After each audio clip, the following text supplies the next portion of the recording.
하는데 만만치 않아요. 저도 만만치 않아요. 제가 수영을 참 좋아해요. 수영을 참 좋아해갖고 제가 수영장 25m 풀 40바퀴 한 번도 안 쉬고 한 번에 돌아요. 이 정도면 이렇게 감탄해주면 내가 기분이 너무 좋아요. 잘난 척 하는데 동참해주는 거 아니야. 네. 그리고 나는 점심 먹고 바다에 들어가면 저녁 먹을 때까지 바다에서 안 나와요. 그리고 저는 스킨스쿠버를 해요. 다이빙을 해갖고 아주 다이빙을 좋아해요. 늦여름이에요. 이제 속초에 이제 갔는데 사람들도 별로 많지도 않았어. 근데 막 한 젊은 애가 한 100kg가 되는 애가 튜브를 하고 막 자꾸 바닷속으로 들어가더라고. 여자친구가 빨리 나오라고. 근데 얘는 뭐 와라 막 그러는데 설악산에서 바람이 불어갖고 튜브가 뒤집어진 거야. 그리고 얘가 난 수영할 줄 알았는데 쑥 들어가더라고요. 그 나오디 막 살려달라고 그러더라고. 또 쑥 들어가는데 또 아무도 안 가더라고. 그래도 뭐 어떻게 해. 신부인데. 그래갖고 그냥 내가 막 쫓아 들어갔어요. 그랬더니 뭐 또 여기서 야 튜브 갖고 들어가. 걱정하지 마. 그래갖고 가보니까 너무 살이 찐 거예요. 그래갖고 그냥 다시 그냥 나와갖고 튜브를 다시 갖고 들어가갖고 목을 걸어갖고 끌고 나와갖고 물을 얼마나 얘가 토해냈는지 그 여자친구가 내가 너 때문에 못 쓴다고 막 때리고 그러는데 야 내가 죽은 사람도 내가 건져냈는데 술만 먹으면 이제 교우들한테 자랑을 하는 거예요. 내가 이런 사람이라고. 응. 근데 여자 하나가 신부님 훌륭하십니다. 대단하십니다. 여러분들처럼. 그럼 내가 얼마나 기분이 좋아요. 나는 수영장 이 25m 풀 40바퀴 한 번도 안 쉰다니까 그 여자 한다는 소리가 자기는 25m 풀 100바퀴 한 번도 안 쉰다는 거야. 아니 그럴 때 교우가 신부가 그렇게 말하면은 아우 신부님 대단하십니다. 그럼 얼마나 좋아요. 자기도 이제 잘난 척 하고 싶은 거지. 머리채를 다 확 젖뜯고 싶더라고요. 내가 또 질 수 있어? 아니, 나는 내가 신학교 때 단축 마라톤 내가 12km 토요일마다 맨날 뛰었다니까 자기는 42.195km 10번 완주패가 있다는 거예요. 우리가 한번 잘난 척 하기 시작하면 어떤 현상이 일어나느냐 하면은 내가 아는 유명한 사람, 내가 아는 유명한 정치인, 별 얘기를 다 해요. 다 끄집어내. 내 것도 아닌데. 지기 싫은 거지. 네. 가방. 우리나라가 4대 명품 시장이래잖아요. 가방도 보면 막 300만 원짜리 막 들고 다니는 자매들 많죠. 남편 월급이 300만 원인데 그걸 가방으로 바꿔갖고 한 달 내내 들고 다니는 거야. 한 달 내내. 네. 아니 내가 밍크 코트를 하나 샀어. 밍크 코트를 샀는데 이거 한 번 1000만 원짜리인데 이거 입고 한번 성당에 나가야 되는데 이놈은 지구 온난화 때문에 왜 이렇게 겨울에 안 추워? 응? 제발 좀 추워야지 한번 입고 나가는데 그래갖고 그냥 밍크 코트 입고 기다리다가 1월 말에 어떻게 하고 입고 나가면 속에는 그냥 민소매, 소대낫이 입고 그냥 치마 입고 그리고 그냥 밍크 코트 입고 나가는 사람들 많아요. 제가 우리 앞으로 뭐 내년 1월 15일 날 전력이 뭐 샷다운 된다고 그러잖아요. 예. 그런데 보면은요 호텔이나 백화점에 겨울에 가보면요 다 반팔 입고 다녀요. 정신 나간 거죠. 예. 가진 척. 그냥 겨울에 벗고 다니는 게 가진 척 하는 거 아닌데. 예. 아는 척, 가진 척. 이거 다 해서 뭐 하고 싶어요? 잘난 척 하고 싶은 거예요. 여러분들 제일 꼴보기 싫은 게 뭐예요? 잘난 척 하는 거죠? 예. 이쁜 여자들이 그냥 이쁜 척 하는 거. 이거 진짜 꼴보기 싫은 거죠. 예. 근데 이쁘지도 않은데 이쁜 척 하면 더 꼴보기 싫죠?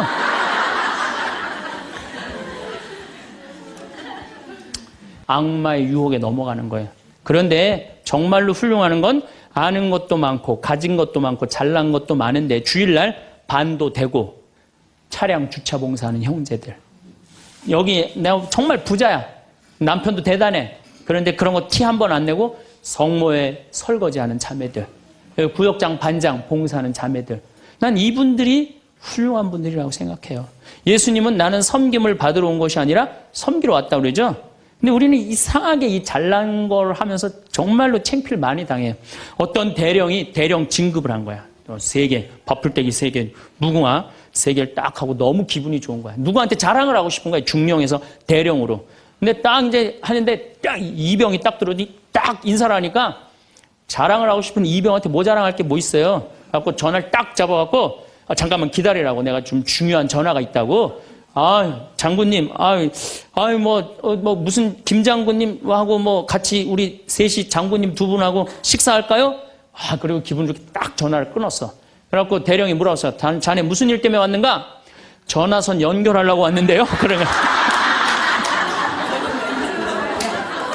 여러분들 우리가 그럴 때가 많아요. 사실은 정말 어처구니 없는 잘난 척을 해서 빠지는 늪이죠. 늪. 우리는 그런 늪에 빠지면 안 되지 않는가. 제가 홍콩에 가갖고 인도 신부 이렇게 이제 강의를 들은 적이 있어요. 근데 그 신부님이 참 재미난 얘기를 하더라고요. 한 성가대가 있는데 이 성가대에 30명인데 소프라노 자매 하나가 음이 자꾸 틀리는 거야. 음이 자꾸 틀려갖고 지휘자가 머리가 지끈지끈한 거야. 그래서 본당 신부님을 찾아가서 신부님, 우리 성가대에 소프라노 하나가 있는데 음도 틀리고 박자도 틀려갖고 성가대가 안 된다. 그러니까 신부님 제발 그 여자 좀 관두게 해라. 신부님 화가 났어요. 그래? 알았어. 내가 관두게 할게. 라고 불렀어요. 당신 때문에 30명 성가대가 안 된대잖아. 당신 좀 성가대 좀 관둬라. 30명을 위해서. 그랬더니 소프라노 단원이 한 말이 있어요. 좋다. 내가 관둬서 30명이 잘 된다면 나도 요구 조건이 하나 있다. 그게 뭐냐 그랬더니 신부님도 우리 3,000명 좀 잘 돼보게 좀 관둬라 좀. 여러분들 우리가요 본당 신부님들도 간혹 나 아니면 이 성당 못 짓는다고 그렇게 생각하는 분들 계신데 없어도 돌아가요. 돌아가게 돼 있어요. 여러분들도 제발 나 없으면 무너진다 이런 생각하지 말고 좀 겸손한. 그래서 여기 계신 분들 혹시 고향이 삼척인 분들 안 계세요? 아는 척, 가진 척, 잘난 척. 이 고향 삼척인 분들 혹시 안 계세요? 많을 거예요. 보면은 아는 척하는 교우들 많아요. 뭐 얘기만 나오면 그냥 자기가 뭐 다 아는 것처럼 그냥 다른 사람 말도 못하게 그냥 자기가 다 말하는 사람 있어요, 없어요? 여행 다닐 때 보면은요, 그 뭐 해외 나갔다고 그냥 보면은 한 15명 모여서 이제 같이 여행 나가면요, 다 그냥 자기가 전문가야. 그냥 가이드보다 더 똑똑해. 다 아는 척하는 사람들 많아요. 잘 알지도 못하면서 그냥 잘 따라가기만 하면 되는 걸. 세발 낙지 그냥 낙지발이 3개 달하고 우기고 싸우는 사람들도 많아요. 보면은 하루는 내가 목욕탕을 갔어요. 딱 빨개 벗고 탕 안에 딱 들어갔어요. 탕 안에 들어갔는데 온탕에 중년의 남자가 한 5명 있었어요. 근데 갑자기 그 정가운데 있던 남자가 나를 보더니 갑자기 일어나더니 신부님 오셨느냐고 인사를 하는 거예요. 자세히 보니까 광명시 시장님이야. 시장님이 국장님들을 데리고 목욕탕을 온 거예요. 온천을 딱 왔는데 날 보더니 그 시장님이 일어나서 인사를 한 거야. 국장들이 이해가 안 가는 거야. 광명시에서는 누가 최고야? 시장님이 최고인데 저 사람 저 누구냐? 저 해와 같이 찬란하고 달과 같이 아름다운 저 사람 저거 누구냐 이거야. 아니 우리 시장님이 일어나서 인사할 정도면 보통 사람은 아니라는 거지. 그 28의 젊은 나이에 시장님이 인사하고 국회의원들이 인사하면요, 처음에는 부담스럽다가 한두 번 받기 시작하면요, 내가 목이 뻣뻣해지기 시작해. 슬슬 기부수를 하기 시작하는 거야. 아니 시장 국회의원도 나한테 인사하는 판에 내가 누구한테 인사해? 교우들도 누가 먼저 인사해야 돼? 교우들이 먼저 인사해야 되는. 내가 인사 먼저 하지 않는 거예요. 나는 28에 신부가 됐어요. 아니 학생이다가 갑자기 신부가 됐는데 학교 다니다가 갑자기 신부된 거 아니에요. 7년 동안 신학교 하다가 맨날 학교에서 그냥 교수님한테 이 눈치 저 눈치 보다가 본당 신부 하다가 딱 신부 됐는데요. 교우들이요, 얼마나 사랑하고 존경하는 건지 1살서부터 100살까지 다 좋아하는 거예요. 1살짜리는 엄마가 데리고 와서 우리 애 좀 만져달라고 그러고, 90살 먹은 할머니는 허리가 구부러졌는데 또 구부려가면서 신부님 손 한번 만지자고. 아니 그 젊은 나이에 어떻게 그렇게 존경받아요? 나는 판검사 그렇게 존경 못 받는다고 생각해요. 우리 신부니까 그렇게 존경을 받는 거예요. 악마의 유혹에 넘어가는 거죠. 교우들 무시하고 존중해 주지 않고. 예수님은 나는 섬김을 받으러 온 것이 아니라 섬기러 왔다고 그랬는데 이제 내가 섬김을 받는 입장에 들어서는 거죠. 제가 한 번은 서울 모본당에 강의를 갔어요. 강의를 갔는데 이 강의를 하려고 했는데 마이크를 딱 잡았는데 마이크가 안 나오는 거예요. 마이크가 막 안 나오는데 막 사무장님이 막 쫓아 들어가더라고요. 한 2분이 지났는데 안 오는 거야. 안 나오는 거야. 관리장님이 또 들어갔는데 또 안 나오는 거야. 꿀이야 단장이 들어갔는데도 안 나오는 거. 10분 동안 서서 있는데 참 멋쩍더라고요. 근데 제가 그 10분 동안 기다리면서 내가 미칠 뻔했어요. 내가 신학교 때 무슨 일을 했냐면 관리부장이라는 걸 했어요. 관리부장은 뭐냐면 신학교는 행사를 하고 야외 행사를 하면 우리가 다 마이크, 앰프 설치 다 했어요. 그걸 제가 다 했어요. 앰프 설치, 마이크. 그러니까 딱 보면은 알아요. 저건 저렇게 하면 금방 나온다. 어딜 가나, 무슨 기계를 봐나. 10분 동안 기다리면서 내가 거기 쫓아 들어가고 아는 척 하고 싶었는데 미칠 뻔했다니까요. 우리 인간은요, 누구에게나 무슨 유혹이 있느냐면 아는 척하고 싶은 유혹이 있는 거. 어느 인간에게나. 그게 나만 있는 게 아니라 여러분들도 다 있다는 거예요. 근데 여기에는 무서운 게 있어요. 뭐 무서운 게 있냐면 내가 아는 척을 하면서 다른 사람 무시하는 거예요. 교우들 무시하고 같이 사는 공동체 무시하고 듣지 않는 거예요. 아는 척 하려고 그럴 때 남의 얘기를 듣지 않을 때 아는 척하는 분들. 악마의 유혹에 넘어가는 분들이죠. 또 가진 척하는 분들. 이것도 뭐 그냥 전세 살면서 시계 막 롤렉스, 까르띠에 막 이런 거 차고 다니는 경우들 많아요. 예. 멕시코의 어떤 미국 하버드 MBA를 한 금융가가 휴가를 갔어요. 조그만 해안가 휴가를 갔는데 어부가 난 물고기 잡으러 나가겠다고 그 집에서 쉬었는데 물고기를 잡으러 나갔는데 2시간 만에 들어온 거야. 물고기를 20마리를 너무너무 싱싱한 걸 잡아 들어왔어요. 그래서 금융가가 물어봤어요.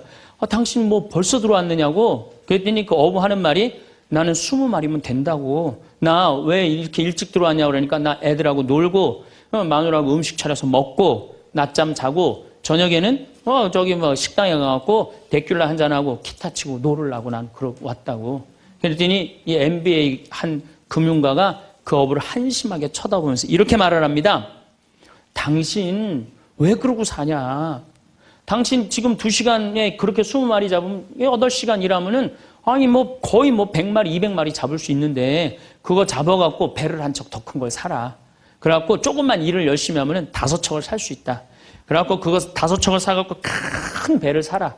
배를 사갖고 당신 기술이 좋으니까 이 통조림 회사를 해라. 통조림 회사를 해갖고 이 회사를 참 물건을 팔아라. 그래갖고 여기서 살지 말고 맨하탄에 가라. 뉴욕. 맨하탄에 오면 내가 다 코치를 해줄 테니까 그 맨하탄에서 그 다 꾸민 거를 주식을 딱 팔아갖고 백만장자가 돼서 다시 와서 당신 행복하게 살면 되지. 왜 이 20마리 겨우 잡고 들어오느냐고. 그랬더니 어부가 물어봤어요. 그렇게 내가 백만장자가 돌아와서 여기 돌아와갖고 내가 쉴 수 있는데 걸리는 시간이 얼마가 걸리느냐 그랬더니 한 30년 정도 걸릴 것 같다고. 그랬더니 어부가 기가 막힌 말을 하죠. 난 지금 그러고 있는데 내가 뭐하러 30년 동안 고생을 해야 되느냐 이거예요. 그러니까 이 어부한테는 돈이 행복을 주지 않는다고 생각을 한 거예요. 내가 지금 내 아이랑 부인이랑 행복하게 살면 되는데 뭐하러 욕심을 피고 사느냐는 거예요. 그러니까 여러분들이 고통스러운 이유가 뭔지 아세요? 욕심 필 때 고통스러운 거. 인생 쫙 돌아보실 때 언제 여러분들이 괴로운지 아세요? 욕심 필 때, 자식 욕심, 돈 욕심, 사람 욕심, 재물 욕심, 이거 필 때요, 다 형제간에 의 갈라지고요, 내가 하느님 떠나고 다 하는 거예요. 그러니까 이 유혹에만 안 빠져도 1 더하기 1은 2라고 생각하고 사는 사람, 절대 인생 괴롭지 않아요. 여러분들 마음 안에 지금 내가 이게 수지에 지금 수지 이거 지금 계속 막, 뭐 광교 신도시도 들어오고 도로도 빵빵 뚫려서 이게 이제 5억짜리가 10억 될 거야. 아직 뛰지도 않았는데 머릿속에 이미 5억이 더 벌린 거야. 그때부터 괴로운 거예요. 그때부터. 1 더하기 1은 2지. 1 더하기 1은 10이 절대 아니다. 남은 인생 여러분들 허튼 욕심 피지 마세요. 그럼 악마가 못 따라온다는 얘기죠. 이게 안 되니까 악마가 이번에는 예수님을 높은 산에 데리고 가요. 이스라엘에 가보면은 40일 단식하시고 난 다음에 높은 산이라고 그러는 건 예리고가 내려다 보이는 산이에요. 예리고가요, 6,000년 된 도시예요. 사막인데 그냥 막 물이 펑펑펑펑 솟아나와요. 그래갖고 그냥 사람이 정말로 살기 좋은 데예요. 그 예리고라는 도시를 보여주면서 당신이 나한테 절을 한다면 내가 당신한테 권세와 영광을 주겠다고 그래. 근데 우리가 놀랍게도 돈 욕심보다 더 무서운 욕심이 뭐냐면 권세와 영광이에요. 여러분들 여기 지금 권세와 영광 여러분들 피세요 안 피세요? 여기 있는 분들. 돈 없는 사람도요 자존심 상하면 기분 나빠요. 그렇죠? 여러분들 부부 사이에서도 권세와 영광 필 것 같아, 안 필 것 같아요? 당신 나 만났으면 쪽박 찼어. 당신 같은 사람 세상에서 살지도 못해. 나 만났으니까 이러고 사는 거야. 이러면서 부부 사이에도 누가 잘났다고 해? 내가 잘났다고 권세와 영광 드러내요. 이게요, 돈 없는 사람도 받는 유혹이 권세와 영광이에요. 이거 국회의원, 대통령만 받는 게 아니에요. 이거 제일 많이 받는 사람이 우리 신부들이에요. 신부들. 제가 31살에 평택 비전동이라는 성당에 본당 신부가 됐어요. 교우가 한 4,000명 되는데 뭐 아주 교우들이 착하고 아파트촌이라 그냥 돈도 너무너무 많이 내갖고 예산도 저 시골 교구보다 더 많았어요. 본당 예산이. 갔더니 교우들이 나보러 신부님 훌륭하십니다. 똑똑하십니다. 위대하십니다. 영민하십니다. 말마다 그런 얘기를 하는 거예요. 처음에는 그 말이 부담스럽다가 자꾸 들으면 어떻게 돼요? 세상에 내가 제일 똑똑하고 영민하고 위대하고 그런 줄 아는 거예요. 갑자기 교우들이 사모교원들이 신부님 이렇게 하시면 안 됩니다. 그럼 화가 나는 거예요. 왜 화가 날까요? 훌륭하고 똑똑하고 위대하고 영민한 내가 결정한 건데 어디다 나한테 반기를 드느냐 이거예요. 악마의 이 낚시에 딱 걸리는 거죠. 우리가 이게 너무 많은 유혹을 받아요. 우리가 신학교 졸업할 때 교수님들이 끊임없이 이렇게 얘기를 합니다. 예수님이 예루살렘에 입성할 때 당나귀를 타고 입성을 해요. 그렇죠? 낙이라는 게 얼마나 볼품없어요. 말은 타면은요 기분이 너무너무 좋아요. 근데 당나귀는 참 내가 기분이 나빠. 당나귀를 타면은. 그러니까 사람들이 욕을 할 때도 덩키 그러잖아요. 외국에서도 그렇고. 당나귀는 사람을 무시하는 거예요. 당나귀 같단 사람. 근데 이 당나귀에 그냥 예수님이 딱 올라타니까 예루살렘에 들어가니까 막 사람들이 막 옷을 벗고 막 환호를 하고 빨마가지를 흔들으니까 이 당나귀가 너무 신이 난 거예요. 이야, 드디어 나의 가치를 알아보는구나. 사람들이. 여러분들, 당나귀 보고 사람들이 손을 흔들었어요? 예수님 보고 사람들이 손을 흔들었어요? 예수님 보고 흔들었죠? 우리 신부들도 똑같아요. 나 때문에 교우들이 나 존경해 주는 거라고 난 생각하지 않아요. 누구 때문에 존경해 주는 거예요? 내 뒤에 있는 예수님. 만약에 내 뒤에 예수님이 없다면은 나 세상에 나가면요 쳐다도 안 봐요. 거들떠도 안 봐요. 그런데 처음인 걸 잘 알아요. 근데 1년이 지나고 2년이 지나고 5년이 지나면요 내 뒤에 예수님은 온데간데 없고 누구만 남어? 나만 남는 거예요. 악마가 나한테 절을 하면 권세와 영광을 주겠다는 거 똑같은 거죠. 제가 작년에 뉴욕 퀸즈라는 본당에 강의를 갔어요. 강의를 갔는데 교우들이 진짜 많이 왔어요. 지하에서 1층으로 올라오는 엘리베이터가 10명이 타는데 20명이 타고 엘리베이터가 꼈어요. 하고 911이 와서 막 전화해갖고 911이 엘리베이터에 있는 사람들 다 꺼냈어요. 그럼 하여튼 난리가 났어요. 이번 2월 달에 70 먹은 아주머니 아주 예쁘게 생기고 곱게 생겼어요. 요즘 70 먹어도 정말로 아줌마야. 아줌마가 딱 와서 신부님 제가 뉴욕 퀸즈에서 왔습니다. 저를 아십니까? 그래서 잘 모르겠는데요. 제가요 누구냐면요 신부님 강의 오셨을 때 엘리베이터에 낀 여자입니다. 그리고 왔어. 그런데 신부님이 그 강의를 했을 때 화가 나십니까? 라는 CD 그거를 사서 아들이 뉴욕 의대 수술 집도이래요.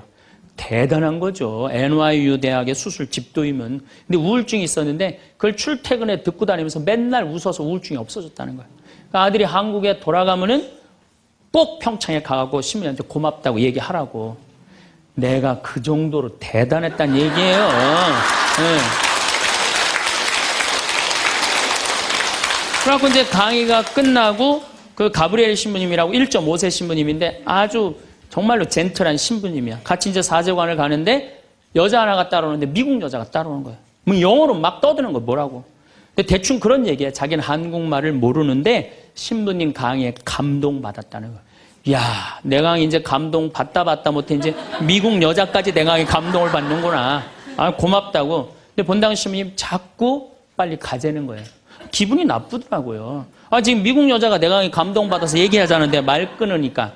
그래도 어떻게 본당 신부님 최고 아니에요. 나는 초청 받아서 간 사람이고. 그래서 다음에 얘기하자고 고맙다. 그리고 신부님하고 사제관으로 가는데 신부님이 그 여자가 안 보이니까 나한테 하는 소리가 신부님 저 여자 이거라고 이거. 우리가 한번 권세와 영광을 추구하다 보면요, 주는 것도 덥석덥석 받아먹는 게 인간이에요. 주는 것도 덥석덥석 받아먹는 게 인간이에요. 여러분들 지금 대통령은 아니더라도 전 대통령들 청와대에 들어갈 때 보면 다 70% 지지율이 들어갈 때, 근데 나올 땐 전부 똑같이 10%대였어. 다. 왜 10%대로 떨어질까요? 5년 동안 밑에 있는 사람들이 훌륭하십니다. 대단하십니다. 위대하십니다. 영민하십니다. 5년 동안 들으면요, 5년째 판단력이 흐려지는 거예요. 그런데 이거는 대통령뿐만 아니라 저나 여러분들이나 누구에게나 빠질 수 있는 유혹이야. 나 없으면은 이 집 망한다. 나 없으면 우리 사목회 망한다. 나 없으면 우리 구역 망한다. 나 없으면 우리 레지오 망한다. 나 없으면은 우리 성모회 망한다. 절대 그런 생각하지 마세요. 없어져도요, 잘 돌아가요. 그랬더니 예수님이 한 분이신 하느님만을 경배하여. 정말 어쩜 말씀마다 이렇게 맞는 말씀만 하세요. 사람이 빵만으로 사는 것이 아니라 뭘로 산다고요? 하느님의 말씀으로 사느니라. 여러분들 이 말씀이라는 게요, 내가 이제 지금 60대신 분들 지금부터 공부를 하면은요, 그 깨달음의 깊이는 말할 수 없이 깊대요. 지금부터 막 진리를 탐구하고 막 깨달음의 그런 세상 속으로 나가고 기도 열심히 하면은요, 여러분들은 말할 수 없는 깊은 세계에 빠져들 수 있다는 거예요. 예수님 말씀으로 사느니라, 이 말씀 맞는 얘기예요. 돌더러 빵이 되라고 그러는 거. 나한테 절을 하면 뭘 준다고? 권세와 영광을 준다고 그러니까 뭐라 그래? 한 분이신 하느님만을 경배하라. 여러분들 성당에 나와갖고요, 하느님 경배 안 하고 자기 경배하라고 그러는 분들 많아요.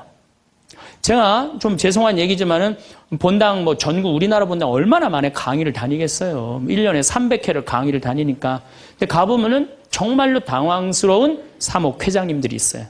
어떤 사목회장님들이 있느냐면 꼭 본당 신부 옆에 꼭 차를 세워놔.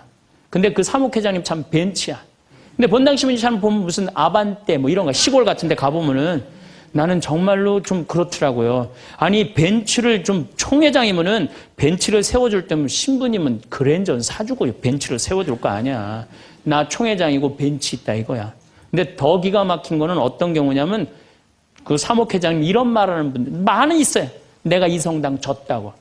이런 분들 많아요. 그게 이제 완전히 아무것도 안 보이는 거지. 예, 자기가 누군지 모르는 거죠. 이런 유혹에 빠지는 분들 참 많아요. 성당에 여러분들 뭐하러 나오는 거야? 하느님 경배하려고 나오는 거예요. 하느님 섬기려고 나오는 거지, 나 잘난 척 하려고, 나 아는 척 하려고 성당 나오는 거 아니라는 거죠.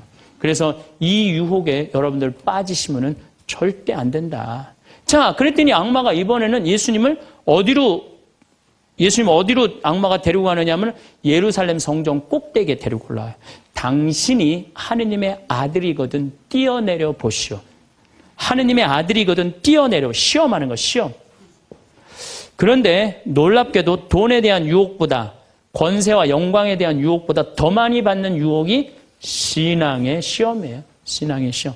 여러분들은 유혹에 빠지세요, 안 빠지세요? 많이 빠져요. 하느님이 계실까 안 계실까, 이거 의심하는 사람들 많아요.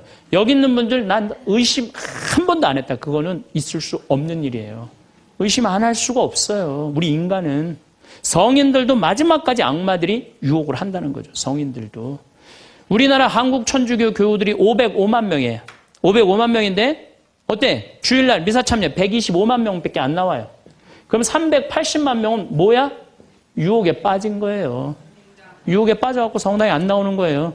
여러분들도 집안에 유혹에 빠져서 성당 안 나오는 사람도 있어요, 없어요? 있어요. 이 유혹에 안 빠지려면 우리는 항상 깨어서 기도해야 돼. 항상 깨어서.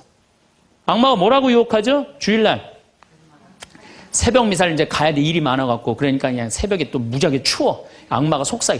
야, 이렇게 추운데 너 일주일 동안 고생했는데 잠이라도 푹 자야 될 거 아니냐. 그래갖고 그냥, 아이, 그래, 대미사 가자. 미사는 대미사가 최고야. 악마가 또 꼬셔요. 그래, 대미사 가자. 그래갖고 이제 아침에 한 10시쯤 하려고 그랬는데 악마가 그래. 너 지금 결혼식에 가야 되는데 그렇게 급하게 왔다 갔다 하면 미사 하는 것 같지도 않아. 저녁 미사 가. 그래? 그럼 저녁 미사 내가 가야지. 결혼식 갔다 와갖고 저녁 미사 가려고 그랬더니 악마가 하는 말이, 이번 주 깔끔하게 제끼고 다음 주부터 열심히 나가자. 거기에 이제 한 번 빠지고 두 번 빠지고 그러면은 어떻게 돼요? 아예 성당에 가기 싫은 거예요. 그래서 우리가 악마는요, 한 분이신 하느님을 시험하지 말아라 그랬는데 뭐라고 그러고 떠났냐면 다음 기회를 엿보고 떠나. 다음 기회를 엿보고. 우리 인간이 받는 유혹이 가장 많이 받는 유혹이 돈에 대한 유혹입니다. 근데 1 더하기 1은 2지 1 더하기 1은 절대 10이 아닙니다. 더욱이 이제 2만 달러가 넘었으면은요, 떼돈이 순식간에 버는 그런 시대는 지납니다. 2만 달러는 내가 노력한 만큼, 그리고 뭐 5,000달러에서 2만 달러 올라갈 때는 세금도 막 떼어먹어도 돼요. 2만 달러가 넘어가면 투명한 시대가 되기 때문에 세금도 못 떼어먹어요. 이젠 어떻게 하는 사람이 이 세상에서 제일 속 편하냐면은 법대로 사는 사람이에요.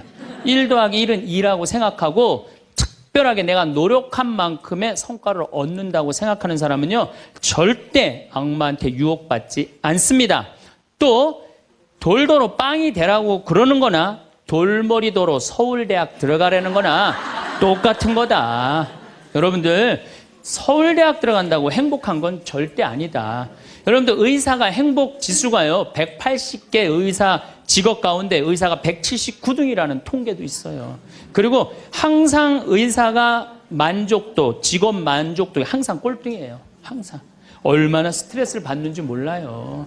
오진하면 오진해서 스트레스, 환자가 너무 오면 너무 와서 스트레스, 안 오면 안 와서 스트레스예요. 그 비싼 학비 어렵게 공부하고. 그러니까 출세한다고 행복한 건 아니다. 자, 이제 여러분들 이 자식한테 미쳐갖고 자식한테 일생을 보냈어요. 그러면은 60이 돼서 자식이 여러분들하고 살아주겠어요? 그럼 누가 여러분들하고 산다고요? 남편이 살아요. 남편이. 그런데 같이 사랑을 결혼해갖고 사랑의 탑을 하나도 쌓지 않은 거예요. 혹시 내가 궁금해서 물어보는 거예요. 혹시 여기 계신 분들 중에 결혼할 때 정말로 남편 정말로 사랑해서 결혼하신 분들 혹시 계세요? 정말 궁금해서 물어보는 거예요. 궁금해서. 아, 있으세요? 자, 여러분들 착각하는 게 있어요. 여자 23, 25 예쁠 때예요. 피부 기가 막힐 때예요. 그 다음에 허리 잘록해요. 허리 잘록해갖고 치마 입혀놓으면요, 너무 예뻐. 맵시도 나고요. 피부도 좀 전에 30살 먹은 반장님 내가 봤는데 좀 예술이야. 30살만 해도 예, 가슴도 예쁘고. 그런 이 에스트로겐이 이 23, 5대는 에스트로겐이 막 쏟아져 나오는 거예요. 막 쏟아져 나오는 거예요. 이런 예쁜 여자를 27, 8살 먹은 남자가요, 웬만하면은요 반하게 돼 있어요. 그건 사랑해서 반하는 게 아니에요. 젊은 남녀가 만나면은요 끌리게 돼 있어요. 그거는 사랑하는 감정 때문에 끌리는 게 아니라 그 나이 때는 도파민이라는 호르몬이 나와서 끌리는 거예요. 도파민이라는 호르몬. 그래갖고 끌려갖고 이제 데이트라는 걸 해요. 데이트를 했는데 이 남자 여자가 같이 데이트를 하면은 손도 잡고 막 그러잖아요. 손도 잡고 팔짱도 끼면은요 너무 행복하고 황홀해요. 그럼 이 남자를 사랑해서 황홀한 게 아니에요. 요 단계, 다음 단계에 들어서면은 페닐에틸암이라는 호르몬이 나와서 황홀한 거예요. 네. 근데 막 안고 뽀뽀를 했는데 막 구름 위를 둥둥 떠다니는 것 같아. 이건 사랑해서 둥둥 떠다니는 게 아니에요. 이거는 옥시토신이라는 호르몬이 나와서 둥둥 떠다니는 거. 옥시토신이라는. 이거는 놀랍게도 보다 더 강해요. 그래갖고 하루라도 안 맞으면 미치죠. 연애할 땐 똑같아요. 하루라도 그 남자 안 보면 미칠 것 같은 거예요. 이건 사랑해서 미치는 게 아니에요. 보다도 더 강력한 물질이 나와야 되는데 그 남자를 만나야지 나오는데 안 만나면 안 나오잖아. 그러니까 막 보고 싶고 막 미치는 거예요. 그래서 상사병이 걸리는 거예요. 그래서 상사병이 걸리는 거예요. 사랑해서 상사병이 걸리는 게 아니에요. 이 호르몬이 쏟아져 나와야 되는데 그걸 부모가 막거나 로미오와 줄리처럼 가족이 집안이 막거나 이러면 미치는 거예요. 그래갖고 그냥 부모가 반대를 했는데도 엄마 난 저 남자 없으면 난 죽을 것 같아. 이때는요 이성이 수독돼 버려요. 이성이 마비가 돼요. 눈에 갑자기 콩깍지 확 껴요. 판단력이 없어져요. 그래갖고 나쁜 남자, 능력 없는 남자, 뭐 그런 남자도 좋은 거예요. 그 남자 없으면 죽을 것 같으니까. 그래서 중내 사내 해갖고 결혼을 시켜요. 그래갖고 결혼을 시키고 그냥 한 집에서 그냥 살면 깨가 쏟아지지. 근데 이제 애가 딱 하나 나오면은 놀랍게도 이 세 가지 호르몬이 딱 멈춰버려요. 안 나와요. 이게 죽을 때까지 나오면 다행인데 600일 나오고 딱 멈춰버려요. 자, 여러분들 여기 지금 한 50, 60 되신 분들 처녀 때 막 가슴 막 방망이 지르고 막 그런 기분 지금도 느껴요? 지금도 그런 거 나오는 분들 계세요? 그거는요, 똑같은 사람인데요, 호르몬의 문제예요. 호르몬의 문제예요. 이거는 우리가 이해하지 못하는 건데 아주 중요한 거예요.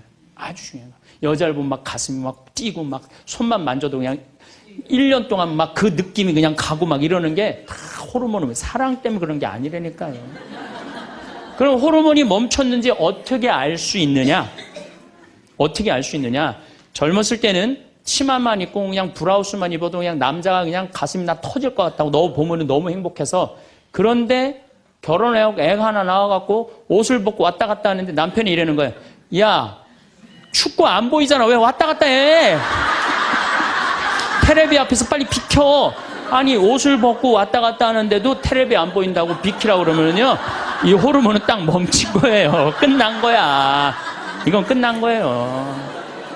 근데 놀랍게도 우리가 어떤 착각을 하느냐면은 사랑이 식었다고 생각해요. 사랑이 식었다고. 그게 아니에요. 이 호르몬이 쏟아져 나올 때 하느님이 남녀를 묶어준 거예요. 그럼 결혼을 해서부터 사랑의 탑을 쌓아가야 돼. 계속 쌓아가야 돼. 근데 우리는 딱 결혼하자마자 엄마는, 이 문제는 애가 하나 나오면 여자는 옥시토신이 계속 나와요. 왜 계속 나오냐면 젖을 먹이면서 애가 막 까무락까무락 그러는 거 보면서 아장아장 걷는 거 보면서 남자 없어도 돼. 얘만 있어도 돼. 그냥 얘한테 미치는 거예요. 그럼 남자는 또 뭐를 갈구하냐면 도파민을 갈구해요. 도파민이라는 건 남녀가 처음 만났을 때 첫눈에 반하는 때 나오는 호르몬이에요. 그러니까 이제 부인한테는 안 나오는 거야. 그냥 나가 젊은 여자한테 전전긍긍하면서 그냥 그 도파민 맛을 계속 느끼는 거예요. 그 여자는 자식 키우는데 미쳐있고 남자는 나가서 돈 버는데 바깥에서 미쳐있는 거예요. 그렇게 30년 동안 남남으로 사는 거예요. 남남으로 살다가 남자는 이제 60이 넘어갖고 사회에서 가라고 그러니까 집에 들어오고, 여자는 이제 자유롭게 살라고 그랬더니 이게 뭐 완전 체인징 파트너를 하는 거냐. 그래갖고 남편이 집에 들어왔고 사랑이 하나도 없는 사람, 사랑하는 사람 밥 세끼 차려주는 것도 힘든데 사랑하지도 않는 남자 밥 세끼 차려주는 거 좋아요, 나빠요? 나빠요? 좋아요? 이 뭐 자기는 손이 없어, 발이 없어, 손 하나 까딱 안 하고 밥 세끼 차려내라 뭐라 그러면서 차려줘요. 부엌에서 삼식이. 이 뒷말은 내가 안 하겠어요. 방송에 나가갖고 밥 세끼 차려달란다고. 두 끼 차려달라면 뭐라 그래? 두식에 그냥 밥 세끼 차려달라고. 그런데 옥시토신이 계속 나오는 부부들이 있어요. 결혼하고부터 같이 여행도 다니고 포장마차도 가고 산책도 다니고 서로 그냥 위해주고 이런 부부들은 60이 되면은요, 남편이 이런 생각이 든대요. 나한테 시집 와줘갖고 애 낳아주고 살림 살아주고 너무 고맙다. 만지기만 해도 너무너무 행복하대요. 그런 사람들은 계속 옥시토신이 나온대요. 여자도 마찬가지래요. 여자도 내가 이 험난한 세상에 저 남자 만나서 저 남자가 바람막이 다 대주고 내가 정말 행복하게 살았다. 보면 너무너무 고마운 거야. 이 두 부부는 60이 넘어도요, 서로 만지기만 해도 행복하다는 거예요. 옥시토신이 나오는 부부들은요, 여보, 남편이 그런데요. 여보, 나 내일 산에 갈 거거든. 아침 점심은 내가 알아서 먹을 테니까 당신 애들도 없는데 걱정하지 말고 당신 푹 쉬었다가 나 저녁만 해줘. 이러면요, 이때부터는 남편을 부르는 용어가 달라져요. 님자를 붙여줘요. 우리 집 일식님은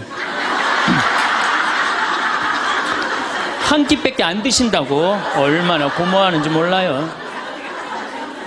그런데 남편이 밥을 한 끼도 안 먹는다, 집에서. 이건 너무 고마운 거예요. 여러분들, 우리 어머니 아버지가 결혼 63주년이 됐어요.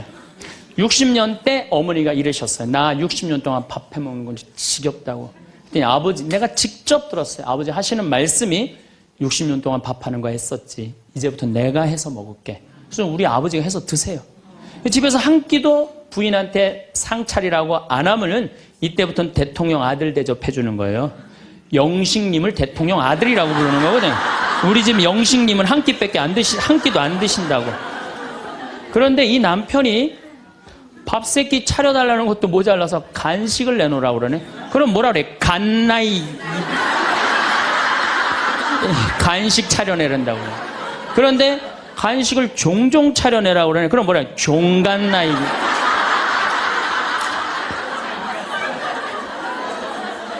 여러분들, 우리나라에서 제일 인기 있는 신랑감 1위는 송혜 선생님이라고 그래요. 송혜 선생님.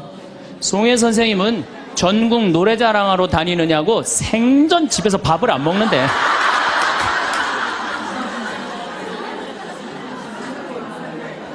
자, 여러분들, 사랑 없는 남편이랑 60이 넘어갔고 40년, 50년 한 집에서 산다. 만만치 않은 일이에요. 보통 심각한 문제가 아니에요. 네. 그런데 우리는 60이 넘어서도 누구한테 미쳐 있느냐면 아직도 정신 못 차려. 자식한테 미쳐 있어요. 일본은 60이 넘어서 자식들 생활비 대주는 비율이 8%예요. 홍콩은 60이 넘어서 자식들 생활비 대주는 게 11%예요. 우리나라는 60이 넘어서 자식들 생활비 대주는 비율이 83%예요. 자식한테 미쳐 있는 거예요. 원숭이가 바나나를 못 나서 자기 목숨을 잃어버리듯이 대한민국 60대 할머니, 할아버지들은, 특히 할머니들은 누굴 못 낳아? 자식을 못 낳아서 본인의 인생을 다 망치는 거예요. 나머지 50년, 60년 인생을 다 망치는 거예요. 남편도 없고 자기도 없는 거예요. 우리나라 노인들은 행복이 하나도 없는 거예요. 자식한테 미쳐갖고. 자, 이제 60부터, 지금 태어나면서부터 아인슈타인부터 지금 시작을 했어요. 아인슈타인부터 시작해갖고, 뭐, 천재부터 시작해갖고, 이제 점점 꿈이 망가지고, 결혼해갖고 자식한테 미쳐있다가 60이 넘어서면요, 60이 넘으면요, 여자한테는요, 몸에 에스트로겐이 안 나와요. 몸에서 뭐가 나오냐면 테스토스테론이 나와요. 남성 호르몬이 나와. 그러니까 60 넘은 할머니들 보면 여자 같은 할머니 하나도 없어요. 전부 깡패 같은 할머니밖에, 깡패 같은 할머니. 내가 얼마 전에 부산에를 갔는데 택시를 탔어요. 근데 택시 기사님이 머리가 하얗신 분이야. 머리가 하얀데 내가 택시를 딱 탔는데, 아유, 손님, 장가 갔냐고. 그래서, 난 장가 안 갔다고. 그랬더니, 아유, 장가 안 가길 잘했다는 거예요. 그래서 무슨 소리냐 그러니까 내가 이제 환갑이 넘었는데 우리 마누라가 자식들이 전부 다 뭐 서울에 뭐 연대 나오고 그래갖고 안양에 가서 산다는 거예요. 안양에 가서 사는데 마누라는 침대를 좋아하고 자기 맨바닥이 좋대요. 그래서 잘 때 부인은 같이 텔레비를 보고 잘 때는 딸 방에 가서 잔다는 거예요. 근데 이놈은 마누라가 방에 딱 텔레비 보러 이제 자기 끝나고 자기 방에 갈 때 꼭 자기를 향해서 방구를 끼고 간다는 거, 방구를 끼고. 그래서 제발 방구 좀 끼지 말라고 그래도 들은 척도 안 한대요. 꼭 방구를 끼고 간다는 거예요. 너무너무 자존심이 상하네, 너무너무. 그러니까 60이 넘은 여자들은요, 여자 같은 여자가 없다는 거예요. 몸에 막 테스토스테론이 나오는 거야. 응. 할아버지들은 몸에서 테스토스테론이 안 나와. 에스트로겐이 나와. 조금만 말하면 막 울고, 슬픈 거 보면 막 울고 막. 할머니들은 생전 안 그러는데. 그러니까 이제 60 먹은 할머니랑 60 먹은 할아버지랑 부부싸움 하면은요, 할머니들은 안 져요. 72% 할머니들이 나는 늙은 남편 모시는 거 지겹다고 생각을 하니까 신경질이 나는 거예요. 부부싸움 하면 절대 할머니도 안 져요. 몸에 테스토스테론 흘러 넘치겠다. 애들 막 들었다 놨다 해갖고 팔뚝도 남편보다 더 굵겠다. 무서울 게 뭐 있어. 그래갖고 그냥 할아버지들하고 싸우는 거예요. 할아버지들이 할머니하고 싸워갖고 눈탱이가 밤탱이 돼갖고 이제 노인정에서 신세한탄 하는 거예요. 60 먹은 할아버지한테 물어봤어요. 형들이. 60, 70, 80, 90 먹은 할아버지들이 이제 네 할아버지가 할머니한테 맞아갖고 노인정에 앉아서 신세한탄 하는 거예요. 형들이 물어봤어요. 야, 너는 왜 아침부터 노인정에 이렇게 철양 맞게 이렇게 앉아있냐? 눈탱이가 밤탱이가 돼서. 그랬더니 60 먹은 할아버지 하시는 말씀이 형들 말도 난 마누라 무서워서 도저히 한 집에서 못 살겠어. 왜? 그래서 아침에 국이 짜다고 투정을 좀 부렸더니 마누라 한다는 소리가 짬은 짠 대로 먹지 뭐 이렇게 말이 많으냐고. 내가 두들겨 패갖고 눈탱이가 밤탱이 됐다는 거예요. 아니, 그러는 형은 왜 눈탱이 밤탱이 됐냐고 그러니까 이놈의 마누라가 해만 뜨면 가방을 여러분도 오늘 가방 들고 나왔죠. 해만 뜨면 가방을 들고 그냥 어딜 나가길래 나 밥 안 차려주고 어딜 그렇게 나가냐 그러니 내가 나가 돌아다니는데 당신 보태준 게 뭐 있느냐고 두들겨 패갖고 눈탱이 밤탱이 됐다는 거예요. 아, 그러는 형은 왜 눈탱이 밤탱이 됐냐고 80 먹은 형한테 물어봤어요. 그랬더니 80 먹은 형이 하시는 말씀이 난 집에 있는 게 하도 심심해서 마누라 나가는 길에 나도 따라 나가면 안 되냐 그랬더니 어딜 따라 나오냐고 그러고 두들겨 패갖고 눈탱이 밤탱이 됐다는 거예요. 90 먹은 그러는 형은 왜 눈탱이 밤탱이 됐냐고 그러니까 그래서 아침에 눈을 떴더니 마누라가 밤새 안 죽고 또 눈 떴다고. 그래갖고 요즘에 90 먹은 할아버지들이 고민이 많대요.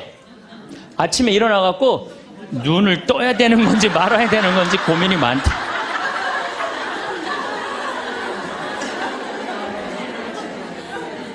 근데 문제는 여러분들은 자식들하고 살지 않습니다.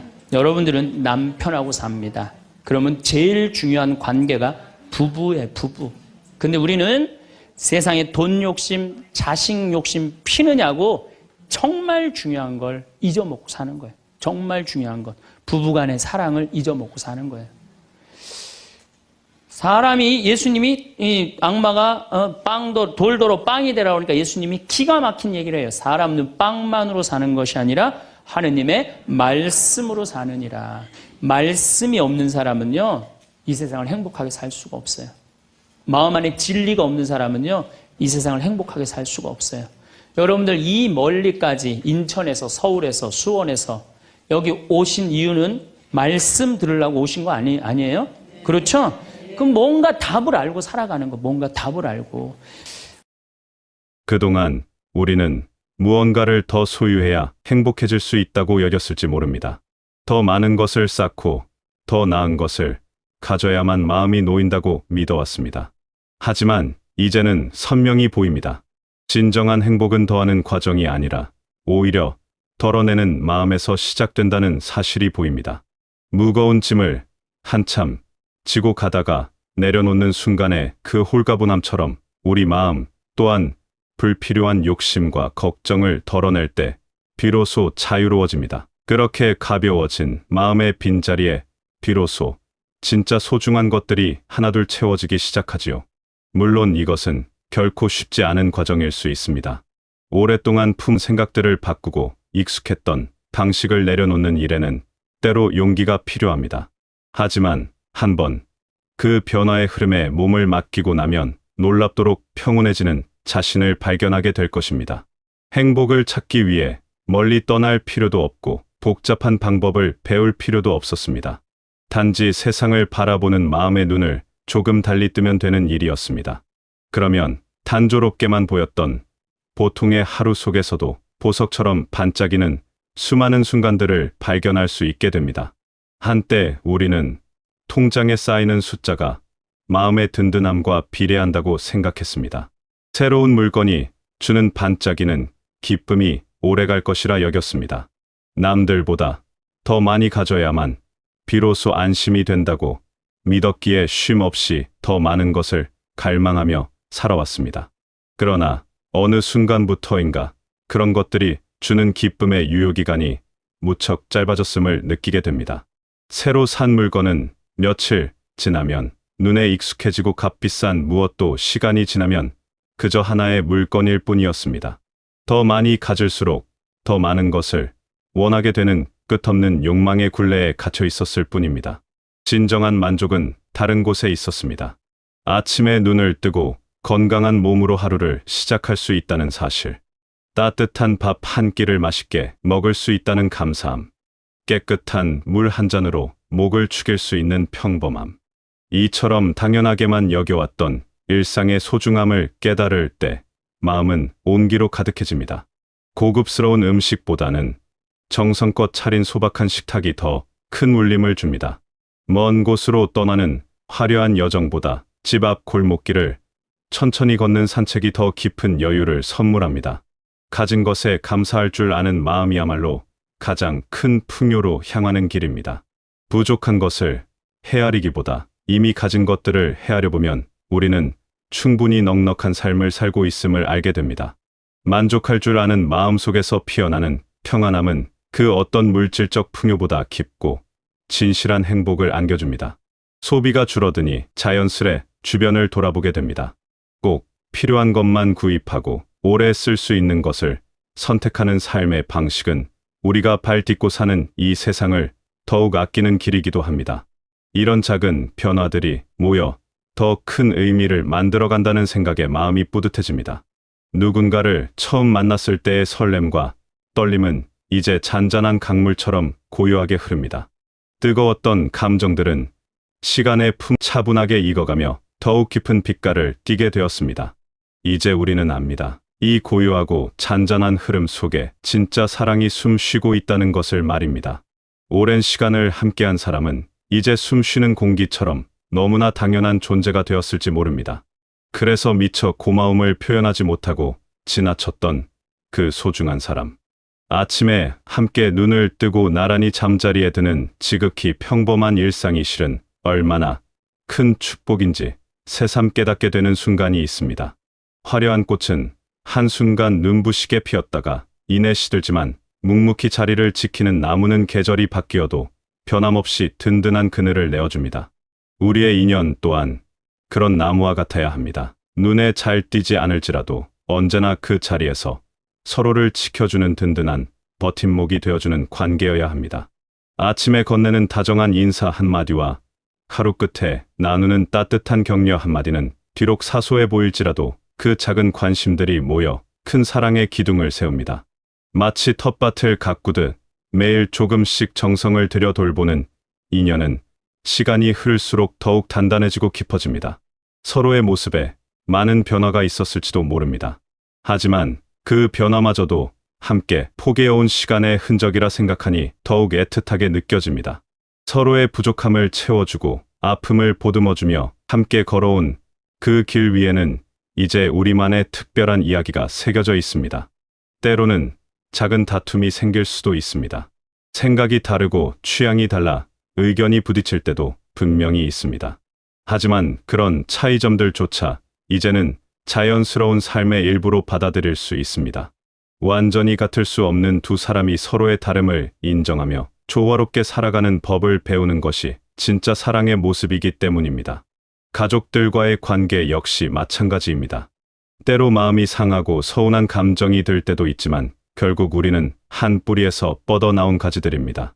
가족이라는 인연은 세상 무엇과도 바꿀 수 없는 소중한 보물입니다. 조금 더 너그러운 마음과 따뜻한 말로 서로를 대할 때 우리라는 울타리 안에는 평화가 깃들게 됩니다. 힘든 시기를 함께 견뎌온 벗들과 나누는 대화는 그 자체로 큰 위로가 됩니다.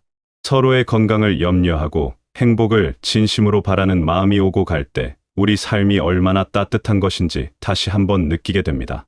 인연이란 참으로 신비롭습니다. 수많은 사람들 가운데 마음이 통하는 이들을 만나 함께 시간을 나누며 서로의 삶을 더욱 풍요롭게 만들어가는 과정은 어쩌면 우연을 넘어선 깊은 의미를 담고 있는지도 모릅니다.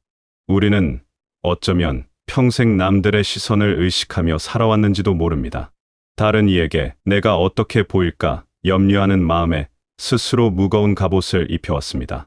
완벽해 보이려 애쓰는 만큼 부족한 모습은 감춰야 했고 때로는 모르는 것도 아는 척하며 힘겨운 순간조차 괜찮은 척 버텨내는 것이 익숙한 삶이었을지 모릅니다. 그러자 놀라운 변화가 찾아왔습니다. 꾸며진 모습이 아닌 진짜 나를 보여주니 사람들도 더 편안하게 다가옵니다. 완벽한 척했을 때보다 부족함을 인정했을 때 오히려 더 많은 따뜻함을 경험하게 됩니다. 약점을 숨기지 않고 드러냈을 때 더 깊은 위로와 진심, 어린 격려를 받을 수 있습니다.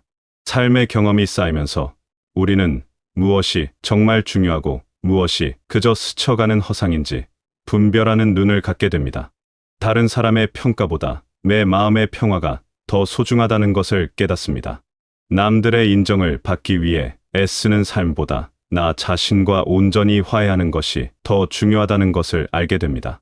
내가 좋아하는 것을 좋아한다고 당당히 말할 수 있는 자유, 내가 싫어하는 것을 싫다고 솔직하게 표현할 수 있는 권리, 남들과 다른 취향과 생각을 가졌더라도 그것은 틀린 것이 아니라 그저 다른 것임을 인정하게 될 때 우리는 진정한 자유를 만끽할 수 있습니다. 편안한 옷을 입고 편안한 신발을 신고 편안한 마음으로 하루하루를 살아갑니다. 굳이 꾸밀 필요도 없고 과시할 이유도 없습니다. 그냥 나답게 자연스럽게 살아가는 모습 그 자체로도 충분히 아름답다는 것을 우리는 이미 알고 있습니다. 실수를 해도 괜찮습니다. 모든 일에 완벽하지 않아도 괜찮습니다. 때로는 우울하고 때로는 기쁘고 때로는 화가 치미는 것 모두 자연스러운 감정의 흐름입니다. 이런 감정들을 억지로 누르려 하지 않고 있는 그대로 받아들일 때 마음은 한결 가벼워집니다. 몸과 마음에 생기는 여러 변화들 또한 자연스러운 과정으로 품게 되었습니다. 완전함을 추구하기보다 지금 이 순간의 나를 아끼고 사랑하는 마음이 더 중요하다는 것을 깨달았기 때문입니다. 이제 우리의 삶은 누군가에게 보여주기 위한 무대가 아닙니다. 오롯이 나 자신의 행복을 위해 주어진 귀한 시간입니다. 다른 사람의 기대에 부응하려 애쓰지 않아도 좋고 남들과 비교하며 스스로를 다그칠 필요도 없습니다. 오늘 아침 창문을 열었을 때 스며든 신선한 공기 한 모금이 얼마나 소중한 선물인지 모릅니다. 길에서 만난 이웃의 따뜻한 인사가 하루를 얼마나 환하게 만들어주는지 모릅니다. 저녁 식탁에 오른 소박한 반찬들이 얼마나 큰 만족감을 주는지 모릅니다. 이처럼 작은 것에서 기쁨을 찾는 능력이 우리 안에 생겨났습니다. 거창한 성취나 극적인 변화가 아니어도 일상 곳곳에 숨어있는 작은 행복을 발견할 수 있게 되었습니다. 아침에 마시는 따뜻한 물 한 잔, 저녁 하늘을 물들이는 노을 한 자락, 밤에 창을 두드리는 빗소리 하나하나가 모두 더없이 소중한 선물이 됩니다. 미래를 위해 계획을 세우는 것도 좋지만 그 계획에 얽매여 현재를 놓치지 않습니다. 오늘 하고 싶은 일을 하고 오늘 만나고 싶은 사람을 만나며 오늘 가고 싶은 곳으로 발걸음을 옮깁니다. 내일의 걱정은 내일에게 맡겨두고 오늘은 오직 오늘을 온전히 즐기며 살아갑니다. 때로는 온전히 혼자만의 시간을 가집니다. 아무것도 하지 않고 그저 멍하니 앉아있는 시간은 생각을 비우고 마음을 정리하는 귀한 쉼을 줍니다.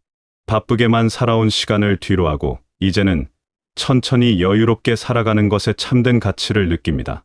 좋아하는 음악을 들으며 나지기 콧노래를 부르기도 하고 재미있는 방송을 보며 마음껏 웃기도 하고 슬픈 장면에 눈시울을 붉히기도 합니다. 감정을 억누르지 않고 자연스럽게 표현하는 것이 얼마나 건강한 일인지 모릅니다. 슬플 때는 충분히 슬퍼하고 기쁠 때는 아이처럼 기뻐하는 것이야말로 진정 살아있는 삶의 모습입니다. 마음 맞는 사람들과 모여 소소한 이야기를 나누는 시간 또한 더없이 귀합니다. 대단한 주제가 없어도 특별한 계획이 없어도 그저 함께 있다는 사실만으로 마음이 따뜻해집니다. 서로의 안부를 묻고 서로의 이야기에 귀 기울여주는 것만으로도 충분히 의미 있는 시간이 됩니다. 새로운 것을 배우는 즐거움도 있습니다. 늦었다고 생각하지 않고 궁금한 것이 생기면 기꺼이 배워봅니다. 완벽하게 잘하지 못해도 괜찮습니다. 그 과정 자체가 즐겁고 새로운 알을 얻는다는 사실이 기쁩니다. 배움에는 정해진 때가 없다는 말을 실감하게 됩니다. 자연과 가까워지는 시간도 늘려갑니다. 공원을 산책하며 계절의 변화를 온몸으로 느끼고 이름 모를 꽃과 나무들을 바라보며 생명의 신비로움을 생각합니다. 삭막한 환경에 지쳐있던 마음이 자연의 품 부드럽게 치유되는 것을 느낍니다. 행복은 멀리 있지 않았습니다. 바로 우리 곁에, 우리의 일상 속에, 그리고 우리 마음 안에 고요히 자리하고 있었습니다. 거창한 성공이나 큰 부를 이루지 않아도 지금 이 순간 우리는 이미 충분히 행복할 수 있는 존재입니다. 가진 것에 감사하고 곁에 있는 사람을 소중히 여기며 있는 그대로의 자신을 사랑할 때 진정한 행복의 문이 열립니다. 남들과 비교하지 마십시오. 어제의 나와도 경쟁하지 마십시오. 오늘의 나는 오늘 그대로 완전하고 소중합니다. 일상의 작은 기쁨들을 놓치지 마십시오. 평범한 풍경 속에서도 특별한 순간들을 발견해내십시오. 여러분의 삶은 이미 충분히 아름답고 가치 있습니다. 그 아름다움을 알아보는 눈과 그 소중함을 느낄 수 있는 마음을 가지시길 바랍니다. 살다 보면 힘든 시간도 있을 것이고 슬픈 일도 마주하게 될 것입니다. 하지만 그런 어려움 속에서도 작은 희망을 찾고 사소한 위로를 받으며 하루하루를 나아가다 보면 어느새 따뜻한 봄날은 어김없이 찾아올 것입니다. 이 인생의 계절은 돌고 돌아 겨울 다음에는 반드시 봄이 오듯이 어둠의 시간이 지나면 반드시 빛이 우리를 비춥니다. 여러분이 지나온 모든 시간들은 결코 헛되지 않았습니다. 기쁨도 슬픔도 성공도 실패도 모두 여러분을 지금의 지혜로운 모습으로 만들어준 귀한 경험들입니다. 그 모든 경험들을 자양분 삼아 이제는 더욱 여유롭고 평안한 마음으로 남은 시간들을 채워나가시길 바랍니다. 여러분 모두가 마음 편안하고 몸 건강하며 하루하루 작은 행복들로 가득한 삶을 살아가게 되시길 바라겠습니다.